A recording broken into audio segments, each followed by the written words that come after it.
কিছু কিছু ব্যাপার আছে যেগুলোতে রোজা ভাঙে না, কিন্তু আমাদের মধ্যে ব্যাপক সংশয় তৈরি হয়, কনফিউশন তৈরি হয় যে আসলে কি রোজাটা ভাঙলো কিনা। সেগুলো কি আমরা এবার সেগুলো শুনবো। 3 নম্বর সাব পয়েন্টটা তো ক্লিয়ার যে কিছু কিছু কাজ আছে যেগুলো করলে আসলে রোজা ভাঙে না। Things or actions that don't invalidate the fast, এটা আপনার রোজা ভাঙবে না। সেগুলো কি? এক নম্বর হচ্ছে ভুল করে যদি কেউ খায়, যেটা আমাদের আগের পয়েন্টে আমি ক্লিয়ার করে দিয়েছি, অথবা জোর করে যদি কাউকে খাওয়ানো হয় তার রোজা ভাঙবে না, এটা আপনারা ইতিমধ্যে জেনেছেন। একটা হাদিস শুনে সহিহ বুখারী, রাসূল সাল্লাল্লাহু আলাইহি ওয়াসাল্লাম বলেছেন, মান নাসিয়া ওয়া হুয়া সাইম ফাআকালা আও শারিবা, রোজা অবস্থায় কেউ যদি ভুল করে খেয়ে ফেলে, ফালিউতিম্মা সাওমা, সেজন্য তার রোজা পূর্ণ করে, তার রোজা ভেঙে গেছে মনে করে সেজন্য খাওয়া শুরু না করে, সেজন্য রোজা পূর্ণ করে। কারণ ফাইন্নামা আতআমাহুল্লাহু ওয়া সাকা, কারণ আল্লাহই তাকে খাইয়েছে, আল্লাহই তাকে পান করিয়েছে। কিন্তু ভুল করে খেয়ে ফেলছেন, এটা তো আপনার হাতে ছিল না।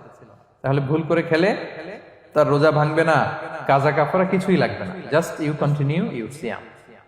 ওকে। 2 নাম্বার হচ্ছে এটা বিবাহিতদের জন্য, যেহেতু মোস্ট অফ দা অডিয়েন্স আর 18+, কোনো অসুবিধা নাই। আর ইসলামে কথাগুলো আসলে বাঁচতে হলে জানতে হবে না। সেটা হচ্ছে আমরা শুনেছি যে বিবাহিতরা ফিজিক্যাল ইন্টারকোর্স যদি করে, দেহ থেকে সিমেন আউট হলে রোজা ভেঙে যায়, কিন্তু স্বাভাবিক মেলামেশাতে রোজা ভাঙে না।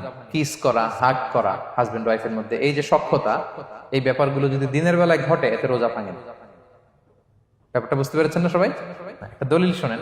আমাদের আয়েশা রাদিয়াল্লাহু তাআলা আনহা বলেন, কানা নবী সাল্লাল্লাহু আলাইহি ওয়াসাল্লাম ইয়াকাব্বিলু ওয়া হুয়া সাইম, রমাদানের রোজা অবস্থায় তিনি আমাদেরকে কিস করতেন, ওয়া ইউবাশিরু, আমাদেরকে হাগ করতেন, ওয়া হুয়া সাইম, রোজা অবস্থায়। এতে রোজার কোনো সমস্যা হতো না, তবে এটা রিকমেন্ডেড না।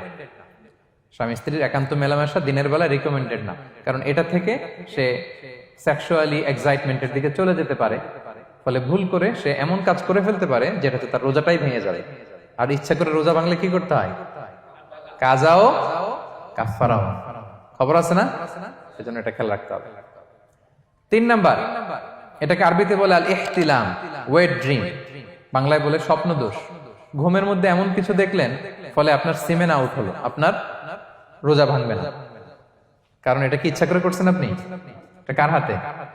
আল্লাহর হাতে। এতে রোজা ভাঙে না, শুধু আপনি ঘুম থেকে উঠে ফরজ গোসলটা করে নিলেই হবে।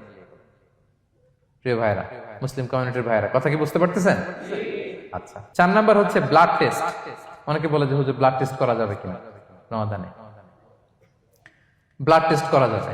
ব্লাড টেস্ট করলে রোজা ভাঙে না, এটা খুবই জরুরি একটা মাসালা, প্রায় আমাদের লাগে। 1-2 সিরিঞ্জ ব্লাড নিলে ভাঙে না। তবে যদি অনেক বেশি অ্যামাউন্টের ব্লাড নেয়, এতে যদি আপনি ক্লান্ত